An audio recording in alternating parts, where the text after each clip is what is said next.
Hello everyone. Hi everyone. So अभी हमारा topic वही है टीनेजर माइंडसेट को जानने के लिए। तो उसके लिए मैं प्रत्यक्ष भारद्वाज से कुछ क्वेश्चन पूछूंगा और देखेंगे कि वो उसके बारे में क्या बताते हैं। प्रत्यक्ष आप थोड़े पीछे होके बैठ जाइए।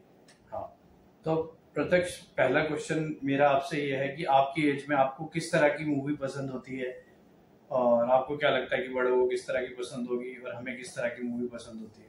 मेरे को तो कभी खुशी कभी गम पसंद है, जो कि पुराने टाइम की है, लेकिन मेरे को वो बहुत पसंद आती है। लेकिन मेरे जितने एज के बच्चों को तो नई मूवीज पसंद है, एवेंजर्स, ये सब। अच्छा, हाँ, अच्छी बात है। मतलब अवेंजर के स्टाइल की जो थोड़ी फाइट एक्शन मूवीज होती है, कार्टून मिक्स होती है, उस तरह की मूवी आपके एज के बच्चे पसंद करते हैं ज्यादातर। ठीक है। और दूसरा कि आपको क्या लगता है प्रत्यक्ष की अगर 5 साल और बीत जाए, जैसे कि अभी आप 12 साल के हैं, फॉर एग्जाम्पल 5 साल ही मैं कहूँगा 7-8 साल बीत जाए, तो आने वाले 7-8 साल में आपको क्या लगता है कि आपको क्या बनना चाहिए और आपकी एज के बच्चों को क्या बनना चाहिए, किस चीज पे फोकस करना चाहिए? जो उनके मन में है उन्हें तो उस चीज पे फोकस करना चाहिए।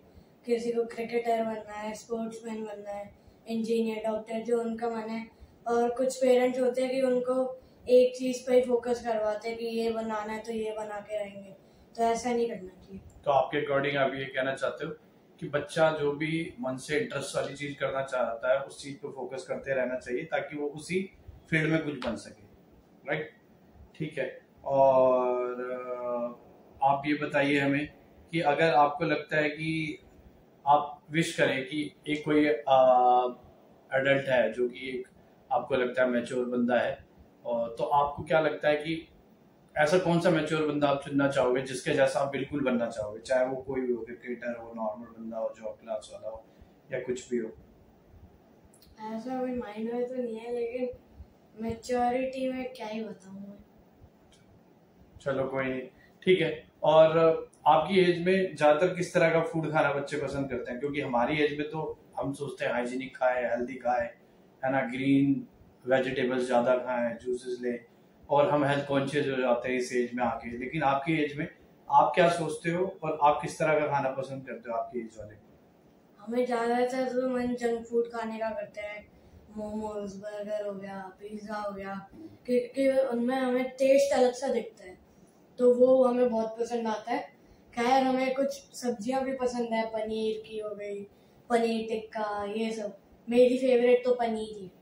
तो जंक फूड खाना क्यों पसंद करते हैं आपकी एज में ज्यादातर? ऐसा क्यों होता है कि ज्यादातर जंक फूड की तरफ ही बच्चे अट्रैक्ट होते हैं? क्योंकि उनका टेस्ट बहुत अच्छा होता है। एक तो वो दिखने में अच्छे लगते हैं। सब्जियां का कुछ को ऐसा लगता है, मेरे दोस्तों में से कुछ को ऐसा लगता है कि ये क्या पतली पतली सी दाल है सब। अच्छा, पर हेल्थ के प्रोस्पेक्टिव से, हेल्थ के एंगल से सोचा जाए तो ये सब्जियां, दाल और यही सारी चीजें अच्छी हैं, जंक फूड तो अच्छा नहीं होता फिर। लेकिन कुछ जंक फूड भी अच्छे होते हैं, सैंडविच हो गया और ऐसे भी कुछ। मतलब आपको एक हफ्ते में एक बार तो खाना ही चाहिए हमको। मतलब खाना ही नहीं चाहिए, मतलब आपका मन हो तो खा लो, वरना मत खाओ। ठीक है।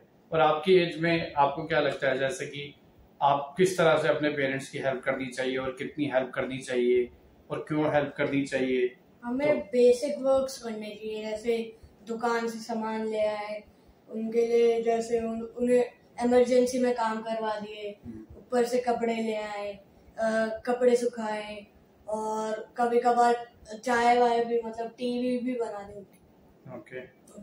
और कपड़े फोल्ड कर दें और आयरन कर दें, इस तरह के वर्क।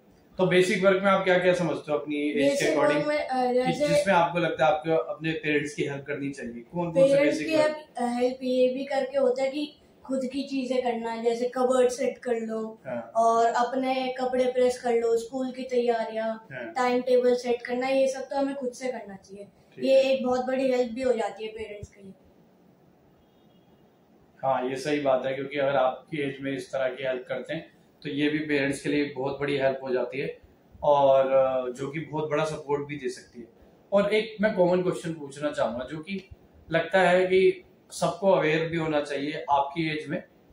फॉर एग्जांपल, अगर पेरेंट्स खाली आपकी एज वाली ग्रुप की कोई भी पॉकेट मनी डिफाइन करे, तो आपको क्या लगता है कि कितनी पॉकेट मनी डिफाइन करनी चाहिए और वो पॉकेट मनी कितनी होनी चाहिए कि वो तो आप सबकी ये चीजें कवर कर सके जो आप चाहते हो?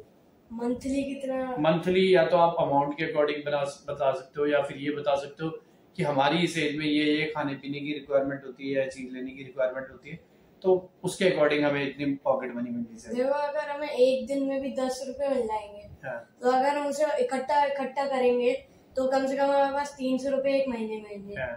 तो इसके हिसाब से तो हमें कम से कम 1000 रुपीज 1 या 2 मंथ्स में मतलब मिलने चाहिए।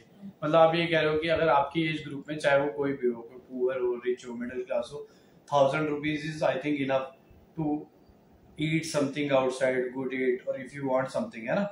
ये एक्सपेंस आप लेके चलते हो कि बहुत है ना? ठीक है। और कुछ पर्टिकुलर रिक्वायरमेंट्स आपकी एज में होती है कि ये चीजें यार हमें रोज चाहिए होती है, या फिर 1-2 दिन बाद चाहिए होती है, चाहे वो खाने की हो, चाहे स्पोर्ट्स में किसी इक्विपमेंट्स की हो, चाहे बॉल की हो, चाहे बैट की हो, चाहे कुछ ऐसी चीजें? हाँ, मतलब खाने का होता है कि अगर 3 दिन नॉर्मल खाना है तो उसके अगले दिन एक अच्छा खाना मिल रहा है, तो ऐसा कुछ होता है। ठीक है। और स्टडी पे अगर हम बात करते हैं तो आपको क्या लगता है कि एक नॉर्मल स्टूडेंट को जो सुबह स्कूल जा रहा है, सुबह 6 बजे उठ जाता है, 7 बजे स्कूल के लिए निकल जाता है, फिर 3-3:30 बजे प्राइवेट स्कूल से या गवर्नमेंट स्कूल से भी वापस आ जाता है, तो वो वहां पे अपना टाइम दे रहा है जो कि टीचरों के द्वारा स्पेंड हो रहा है, और उसके सिवा आपको क्या लगता है कि एक नॉर्मल आपकी एज ग्रुप में कितना और टाइम एक्स्ट्रा देना चाहिए ताकि वो कम्पीट कर सके और अपनी एजुकेशन को औरों के अकॉर्डिंग अच्छे मार्क्स ला सके और अपने आप को भी आगे रख सके पढ़ाई में? हमें अपनी जैसे सेल्फ स्टडी होती है वो कम से कम हमें 2 टाइम्स करनी चाहिए अगर आप स्कूल और ट्यूशन जा रहे हो तो। जैसे आप अगर ट्यूशन जा रहे हो 6 PM आप वापस आ गए, तो आप आधे घंटे या फिर पौने घंटे का ब्रेक लेके 7 o'clock से 7:45 तक पढ़ लो। उसके बाद खाना खा लिया, उसके बाद थोड़ी देर 15-20 मिनट चाहे पढ़ लो, तो ये सब करना चाहिए। तो ठीक है प्रत्यक्ष, आज के लिए हम इतने ही क्वेश्चन आपसे पूछना चाहते थे, बाकी ये क्वेश्चन हम अपने अगले सेशन में पूछेंगे। Thank you so much for your time.